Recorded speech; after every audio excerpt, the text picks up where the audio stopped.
Hi, welcome to the podcast where we explore how security and technology drive business success.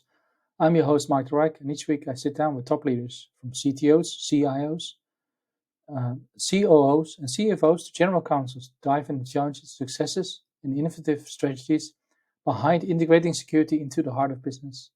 Whether you're in tech, security, or leadership, these conversations aim to inspire new ways to empower your organization. Let's get started. Well, welcome to my new podcast, Security and Technology Meet Crossing the Divide. We're here today with Kevin Fielder, a very esteemed CISO, also fulfilling technology function as well, and very also outspoken on from a well-meaning point of view on physical health and mental health as well. You've seen them all on LinkedIn. But yeah, Kevin, welcome to the podcast. Thanks, Mark. Yes, we both have a cup of tea, as proper UK folks. For everyone tuning in from outside the world, do try tea. Maybe I should get some sponsorship or something at one point. Yeah, PG PG tips. if I you're don't watching. know, Yorkshire, whatever. Although apparently, if you say the wrong ones, then I also am cursing. Apparently. Yeah, I wanted to talk to you because you have a neat perspective, which you mentioned before, that you're not only looking after security, but you also have taken on a technology function as well, partially, and looking after that. And I was like, okay, that's interesting because now basically I can ask the same questions to the same person and see like, hey, you know what, how are you actually Yeah, dealing with that? So yeah, that's my first question, like a balancing act, like how do you let's say how do you balance like security and going like, hey, you know, I still have to enable technology as well. so where I am, my current role, I'm Chief Security Officer for NatWest Boxed and Metal. So I look after all our security team, but I also look after our colleague tech services and client tech services team. So it's not all of technology, it's the kind of email systems, all the systems our colleagues use, Slack, Mac, laptops, phones, all of that kind of stuff. So yeah, I guess I did say I've had to apologise to my new team because I keep referring to my team as security rather than everyone on my team. So I have to start with saying security and CTS when I have meetings with them, and that's been a learning. But no, it's yeah. So I guess I've asked the team, the colleague and client tech services team, to keep me honest. So they do quite a lot of security work for us, which is why it's quite a good match because obviously all of the endpoint tooling and identity management, those kind of things are very security requirements, even though they're managed by other teams. But I've had to ask them to keep me honest. So because I've obviously had, I don't know how many years, quite a lot of years doing kind of pure security now, to make sure that I'm balancing those two needs. So there is that. I want to make a really secure environment, but I also want to make sure our colleagues have an excellent experience and that priorities that my team might want them to do things like let's roll out a new agent or do whatever else or patch some stuff, whatever it is my team want them to do doesn't always override other things they need to do dealing with people's issues and making sure everyone has access to the right thing. So it is a balancing act. And I think it's one that all organizations should have, right? There's always going to be a balance of, whether it's security or, how reliable do you make it or, how scalable do you need to make it on day one or whatever else. There's always going to be a bunch of competing priorities along with kind of product features and capabilities. And I think we have to make sure that you balance those and have kind of I don't know what the right word is, a balanced or pragmatic view on things. And I do security because I love security, but I'm just part of how we manage risk. Organizations have a whole load of risks, and security is one of them, right? So you have to understand that you're part of a bigger thing. You're not everyone's. It's just because what you're passionate about doesn't mean everyone else thinks cup it's the of most tea important again. thing. Sorry, I only do dad jokes. Apologies for people tuning in. That's fine. I'm a father too. It's dad jokes all the way here. So. But yeah, no, the valid point, and it's funny you bring up agents because I was in a situation before, and I'll protect the organization. I will not name any names, but basically, I worked for a certain organization, and basically, what it was is that they had agents as well, as you know, and everyone has agents. But then they did an actual inventory, and they found out that actually they had 63 agents running at the same time, and it's like, yeah, that's why, when you have top spec laptops with 16 gigs of RAM and i7s at the time, why they're still slow, because like that's insanity. So And they're yeah, like, yeah, and why does that not work? And it's like, yeah, well, this department doesn't talk to this department. And then it was like, and then like you said, like workplace technology is trying to do their own stuff and make sure everything works. And then maybe security comes on top and goes like, hey, there's another 5 agents. And you go like, oh yeah, now why doesn't it work? Like if I try to run a query in my Excel file and it crashes. Yeah. So it brings me to another question I had was like no, with cross department collaboration, like you're in a unique situation, of course, like you're dealing with workplace technology as well. Um, but yeah, how do you, like as a leader yourself, like do you foster collaboration between like departments? Like, do you, like what's your approach? Like sometimes do you, for instance, like step in and go like, hey, you know what, actually, this might be completely by conversation, but actually, you know what, I can add some 2 cents to it. yes, I think the more you can collaborate, the better, right? So, yeah, one things I've done recently is I've kind of renamed our cloud security and app security functions into Mm. one group and Yeah. called it product security, just because it Mm. doesn't change what they do, but in terms of explaining to the rest of the business what they do, they help us ensure we build secure products and Mm. run secure products, right? So that kind of how do we become more part of the organization and make sure we're working with the engineers and the product Yeah. teams, whatever else, so that we can just build in secure ways of doing things and secure design, secure by Yeah. design, all of that good stuff, by just being part of it. So rather than being a project partway through and it's got to a toll Yeah. gate or whatever, and they've got to get a security sign off, and it's like, well, this is way too late because it's half done. You're there at the discussion stage and talking about product ideas and Yeah. how do we do things, how do we build whatever capability. So by being collaborative and by working together, you can very much be more part of the conversation, and it also helps going the other way, right? There's going to be things where this is a really difficult thing to use, or this gives us too many challenges or false positives or whatever it is. And having that two-way dialogue and being more collaborative means people are going to be much more open with Yeah. you about challenges they have with whatever it is, how we log on or how this tool integrates or whatever, um, from a security standpoint. So then we can help improve the security stuff and work with them on how do we build Yeah. security capabilities or security tooling in the pipeline or whatever else that Yeah. works with them. So I think, yeah, the more you can collaborate, the more you'll get support for what you want to do, rather than people just feeling like you're just sitting in the Yeah, corner exactly. telling them what to do, Being right? like old school IT and security and go like, yeah, no, no, no. And it's like, okay, great. If you say no to everything, then we don't have a business. Uh, Yeah, it yeah, just it doesn't work, right? People exactly. just They'll just ignore be it like or tune go you out around and it. go like, well, we'll just sidestep you. And that's how you end up with shadow IT. But yeah, it's good you mentioned like false positives as well. I've seen it as well, especially on the AppSec side, you notice as well, SaaS tooling and other false Yeah, positives up the wazoo. And then, of course, people go like, well, you want me to put a quality gate in. It's like, that's great. But, like the quality gate is then going to trip on stuff that's not even yeah, real positive vulnerability.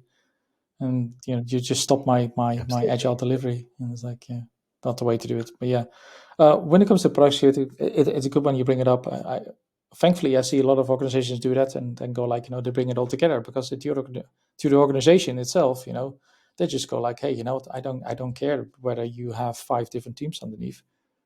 To us, your product security, you're helping deliver the product. So it's good to keep seeing that because um, I don't think my personal opinion, like everybody wants a separate title, but in the end, the business just go like they see it as security, and internally you might have a different title, but as a team, we can just like let's say pull up together, if you will, as a squad, and then work together. So yeah, um, Exactly, and it's kind of aligns. It helps you. It's language is quite important, right? It's not what their job, what they do. Since we've kind of changed, we've kind of called it security mission. So I've got a few yeah, different missions in the team.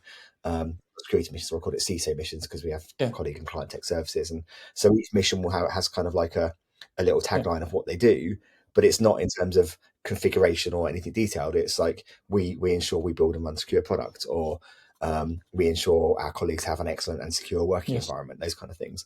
So it's very much kind of in language that aligns to what we're trying yeah. to achieve for the business and how we achieve that with the Yeah, business. and that makes sense because you want to set goals that basically deliver against what the business is trying to achieve. So you take business Yeah. OKRs and go like, hey, what can we as security do to basically help deliver that? So it completely makes sense. now this is always like a thing that I, to be honest, like a lot of us struggle with, like staying current. Like, how do you deal with that? Like especially as a leader, it gets more difficult because you also have lots of management duties, and like where do you draw the line? Like where do you go? Like, hey, you know what? I need to understand this at a certain level. But where do you go? Like, hey, you know what? Now I need to back off and basically trust my team. So I like to kind of describe it as kind of I have a sort of a thin Mm, veneer of everything. So I've got like a little bit of awareness of everything that's going on. I've luckily come from a pretty broad tech background, so I've got a reasonably solid understanding of, sort of some coding and scripting and networking and all of the good stuff that how stuff hangs together. So I'm in a lucky position because of that, I think. But no, I need to be a bit aware of everything that's going on. But I say to my team, anyone who's a good junior mm. or mid engineer is going to be better than me in Yes, their area because exactly. that's That what they that's do. It's the their bread and butter. So specialism. Yeah, yeah, so I'm very open with my team that they are the experts they're the SMEs. They know mm, their stuff better than I do. Um, and I've tried to have a very collaborative approach to kind of the security program and all that kind of stuff. So as we're planning what we're going to deliver over the next 12, 18 months, I really try and get my team to be yeah, telling me what that should be. And then once we've agreed what we're going to deliver, they mm, very much own the how. So right, we're going to roll out X or do deliver yeah, new process Y. And I trust them to yeah, tell me how we should do it. I'll challenge and question and yeah, make sure yeah, I understand it and, yeah, and, and agree the rationale yeah. why we're doing a certain thing. But they should be driving that, and I never want to be telling my team you should be clicking this thing or doing No, this because that's detail because micromanaging, they're and then you're not empowering yeah. as well. So I like to try and empower as much as possible in terms of certainly how we get stuff done and how they solve problems.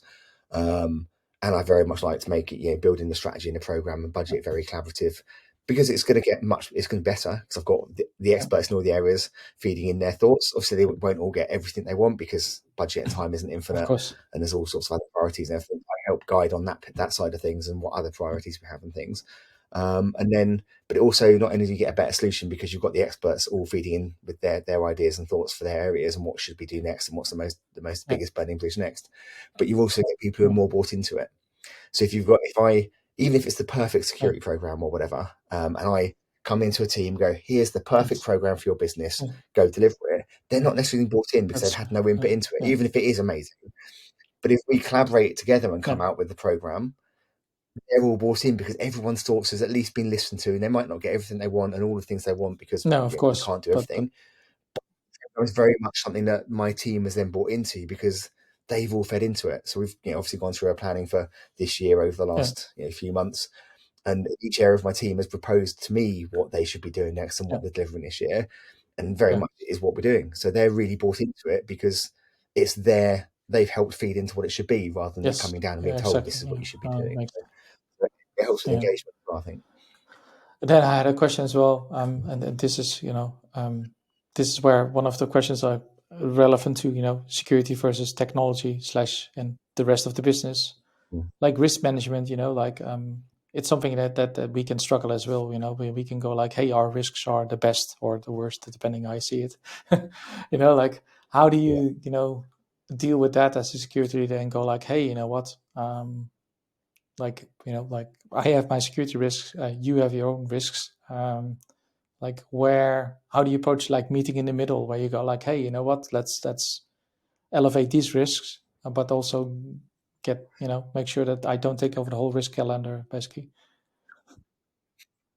Yeah, I mean, for a lot of businesses, like Mm, obviously security is a thing, but depending on your business and environment, we could be way mm, smaller than some other risks. If you're taking massive bets to launch your products in new mm, countries or things like that might be multi-billion-pound bets, there's probably very few security risks that are as mm, big as some of the other bets you're taking, right? So we have to recognize we're part of that kind of universe yeah, constellation, whatever you want to call it, of mm, risks that a business takes, which is also, I think, important. Just a very quick sidestep to understand because security folk can be mm, quite purist at times and we want to fix everything. We want it all to be perfect. And mm, I get that fully. But you've got to understand that actually businesses, every business yeah, has a risk appetite. It's things like patching, right? You have vulnerability management and you have certain timelines to patch certain things. And that's standard because you can't mm, fix everything at once, right? which means you tolerate having a low risk for a 6 month period or whatever else, right? So you do have some tolerance to security risk that's yeah, built into the processes. And it's really good for security people to understand that obviously companies shouldn't take yes, risks that you don't agree with, but the reality is companies take risks yes, all of the time in launching new products, going yeah, into new markets, whatever else. So they have a risk appetite yes, in all areas, and we're part of that. But in terms of kind of ranking the risks, it's all organisations have mm, some process of, the horrible grid. We yeah, all understand, how big is what's the likelihood and impact. So you can rank risks based on whatever your organisation's measure of yeah, likelihood and impact is, and agree yeah, to prioritise like that.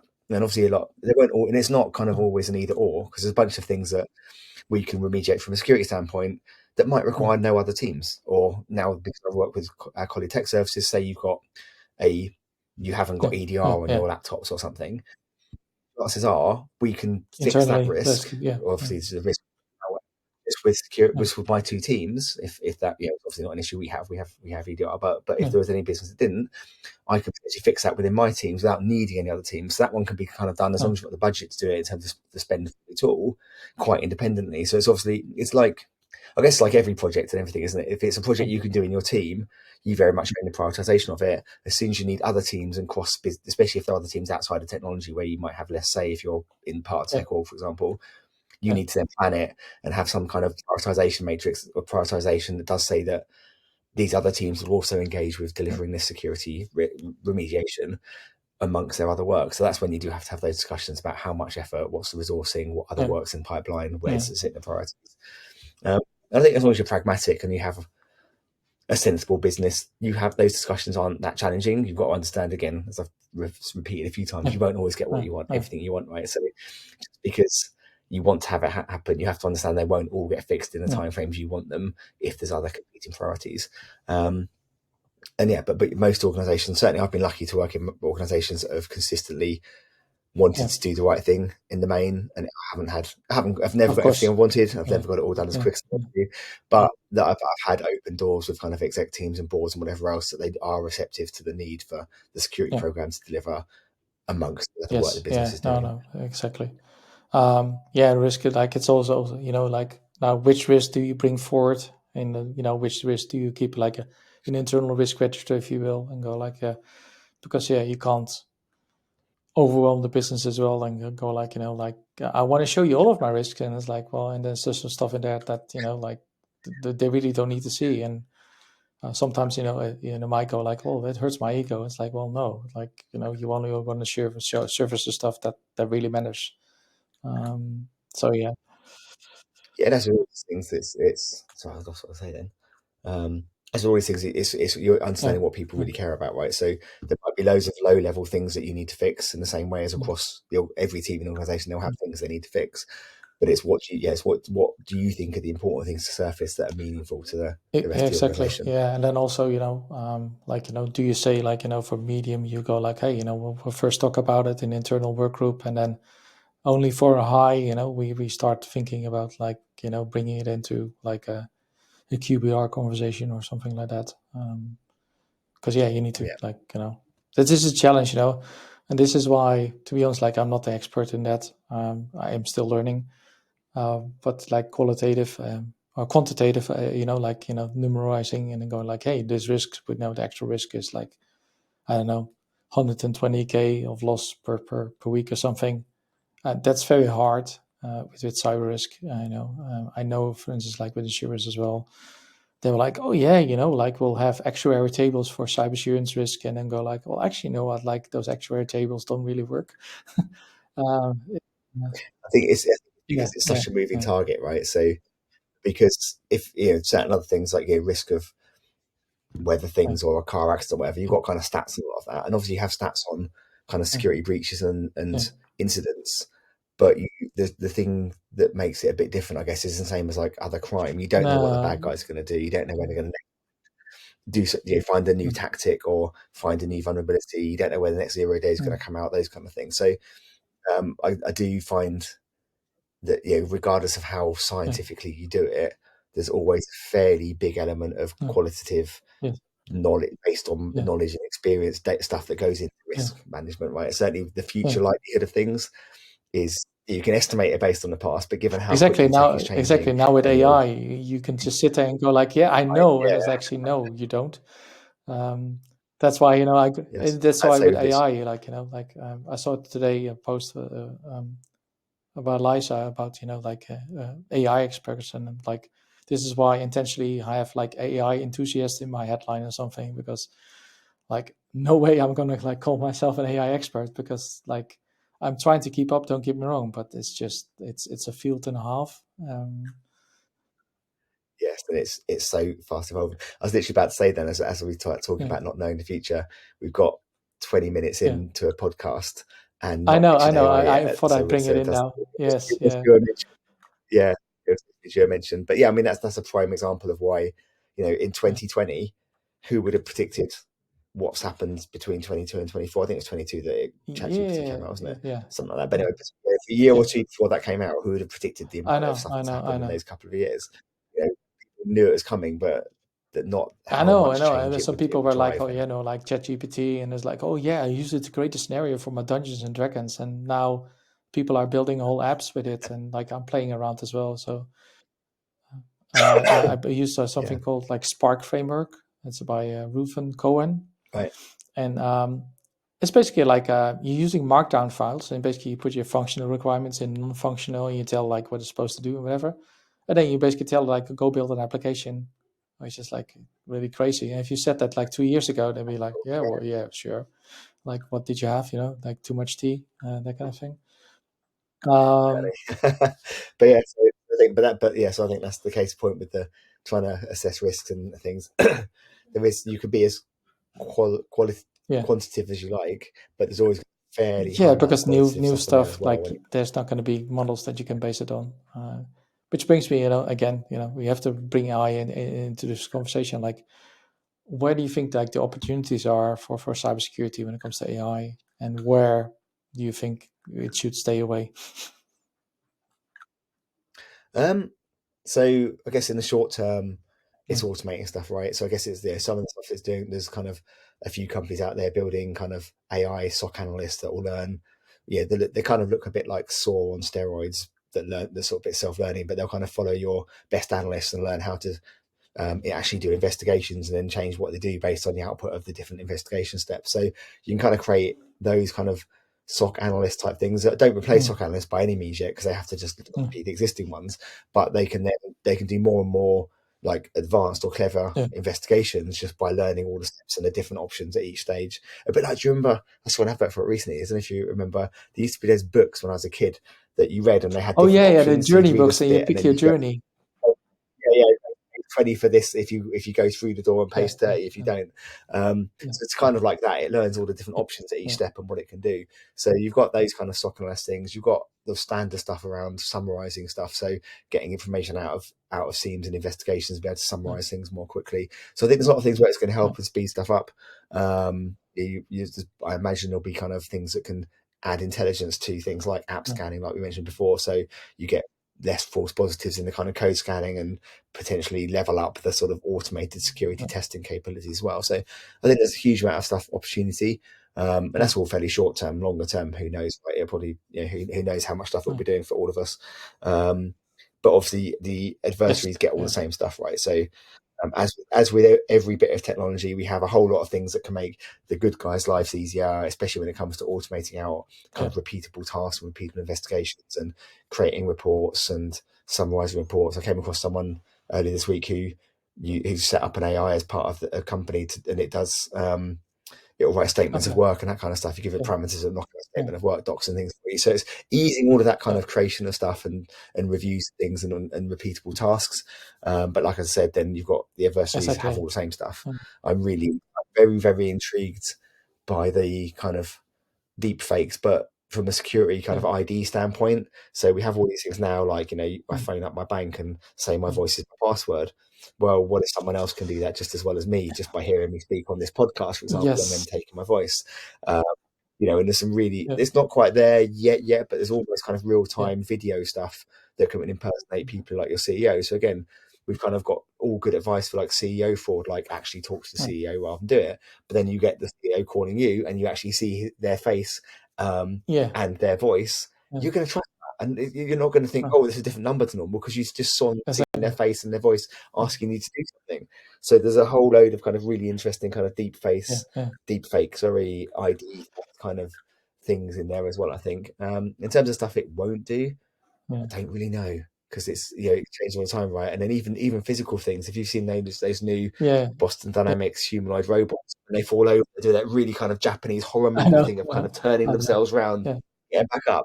So combine that with kind of AI, and you can yeah. potentially I look replicate at all this video sorts and of. I go like, you see the ones like trying to push them over, and I go like, yeah, if there's ever an uprising, yeah, I'm not. Yeah, they're They're gonna be getting the it first first. one. That's Yeah, why ChatGPT. I so always I go do. like, please, and and just in case there's uprising, Thank you. I hope, Yeah, I do that. Our house is fairly well Googled up, so often like okay, Google, do yeah, this, turn these lights on, or turn this on or off, yeah. or whatever, that kind of stuff. But I do sometimes say thank you afterwards, just to like just to make sure that Google knows I Exactly. appreciate what it's doing. No, no, no, exactly. You need to do that. Yeah, no, no. And then you have a unique view as well, just like Stu, on like health, mental and physical. Um, can you talk a little bit about that and basically explain why it's so important?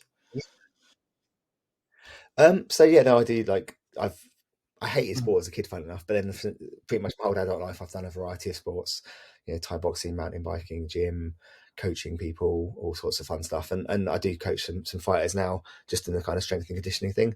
But no, I just think we live in quite a stressful world, and one of the things I kind of like to talk about is everyone's mm, got kind of a bucket of how much you can cope with, and that everything takes out of that work, not work. You're buying a house, getting married, have had an argument with someone in your family, whatever else mm, takes out of that bucket. Work just takes out of that bucket, and then when that's yeah, empty, you've got nothing left. And that's when people get burnout and stressed if they're consistently hitting the bottom and not managing their stress or not able to cope with their stress. And obviously, there's those things you can do as companies to look after people and you can try and reduce your stress and manage your stress in terms of the environment you're in, nothing else. But there's still a bucket that will yeah, run out at some point, right? But being physically healthy and mentally well, you yeah, can cope with more. So the bucket gets bigger. That's going off screen now, but yeah. So yeah, just in terms of quality of life, and there's all things. People end up in homes because they can't stand up or sit down, yeah, and they can't reach stuff out of yeah, the yeah. cupboards and whatever else, right? So quality of life, being strong, not like No, no, no. But bodybuilder yes, strong, but just strong. generally Like good core. Yeah, pick up some heavy yeah, stuff, carry heavy stuff, do some weights, do a bit of cardio, and also meant for the yeah, it's really good for your mental health. Like if you're physically, strong mind, yes, yeah, strong mind, yes, right? They're all linked.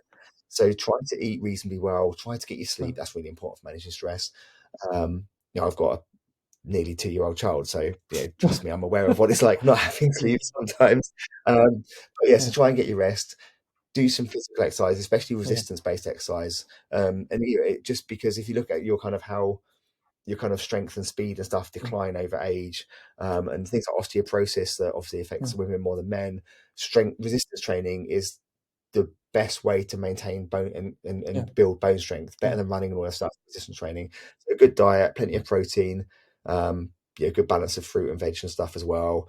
Get your rest, do some training, and you can just deal with more stuff. And the training has two benefits: you yeah, get better able to deal with more, but training releases yes, all the endorphins and helps you manage deal with mm, stuff. If you had a bad day and you go and hit a punch bag or lift some weights or something, mm, you feel much better. So you've got yourself fitter, stronger, able to cope with more, and you're dealing with some of the stress and stuff for the day as well. So I just think yeah, it's really yeah, important for quality of life. It's as you can tell, it's one of my mm, little hobby horses. But um, it just if you haven't ever mm, been in good shape, spend a bit of time, a few weeks, few months. I think if Stu, as you mentioned, Stu, mm, he posted recently, he's been getting mm. himself back sorted. It was like 8 weeks in, and he feels massively better. So you don't have to do it for like No, exactly. years to feel Yeah, some benefits, right? So maybe commit to 1 or 2 months of eating a bit yeah, better and moving a bit more, yeah, and see how exactly. you feel. Yeah, And I guess I was going to say, and if it is life changes, don't try and go from I've never gymmed and I'm really overweight to I'm gymming 5 times a week and I'm only mm, eating chicken and broccoli, because you'll fail because it's too yeah, much at once, right? Or you probably will. So do it gradually.